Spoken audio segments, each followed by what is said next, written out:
أعوذ بالله من الشيطان الرجيم بسم الله الرحمن الرحيم الحمد لله رب العالمين والصلاة والسلام على نبينا محمد وعلى أصحابه ومن تبعهم بإحسان إلى يوم الدين أما بعد السلام عليكم ورحمة الله. Nous allons à notre 24e leçon. Dans cette leçon, nous allons faire une révision du sukun. Sukun aussi avec les lettres lunaires. Donc, dans cette leçon, nous allons avoir des expressions avec les lettres lunaires. Donc, pour commencer, nous avons baytun, al-baytu, fil bayti. Baytun signifie une maison. Al-baytu, la maison. Fil bayti, dans la maison. Bintun, al-bintu, ilal binti. Bintun, une fille. Al-bintu, la fille. Ilal binti, vers la fille. Masjidun, al-masjidu, fil masjidi. Masjidun signifie une mosquée. Al-masjidu, la mosquée. Fil masjidi, dans la mosquée. Maktabun, al-maktabu, al-maktabi. Maktabun, un bureau. Al-maktabu, le bureau. Al-maktabi, sur le bureau. Maq'adun, al-maq'adu, al-maq'adi. Maq'adun signifie un banc. Al-maq'adu, le banc. Al-maq'adi, sur le banc. Madrasatun, al-madrasatu, ilal madrasati. Madrasatun, une école.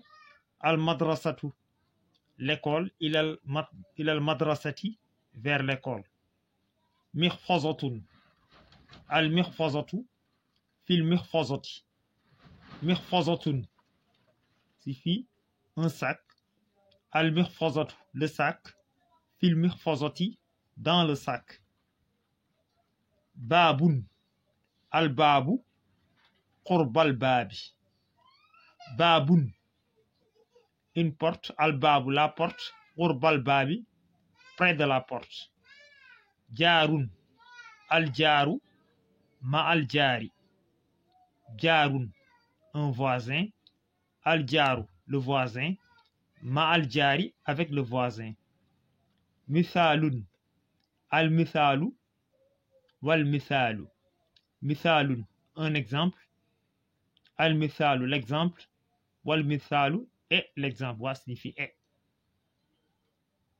Jibalun, al-jibalu, fawqa al-jibali. Jibalun, des montagnes. Al-jibalu. Jibalun, al-jibalu, les montagnes. Fawqa al-jibali, au-dessus des montagnes. Jibalun, des montagnes. Al-jibalu, les montagnes. Fawqa al-jibali, au-dessus des montagnes. Kitabatun, al-kitabatu, bil kitabati. Kitabatun, une écriture. Al-kitabatu, l'écriture. Bil kitabati, avec l'écriture. Kharisun, al-kharisu, min al-kharisi. Kharisun, un gardien. Al-kharisu, le gardien.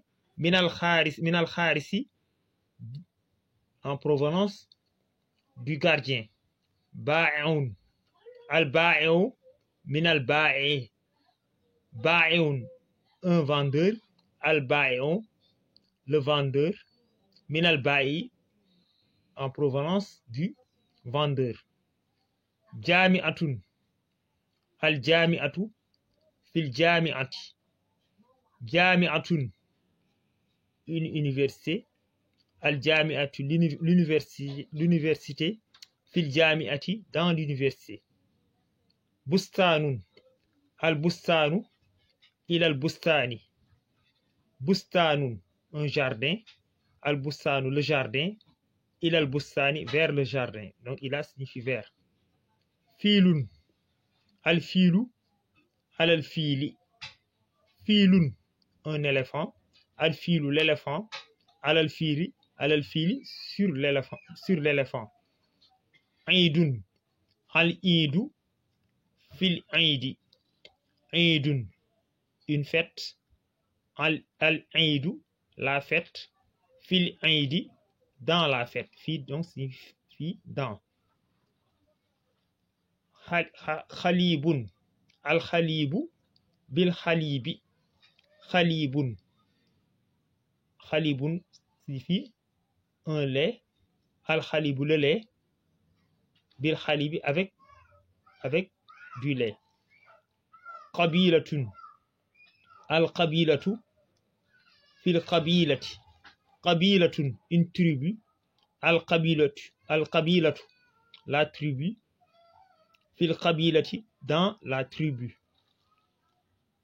xuutun al xuutu ilal xuuti xuutun signifie un poisson al xuutu le poisson ilal xuuti vers le poisson buyutun des maisons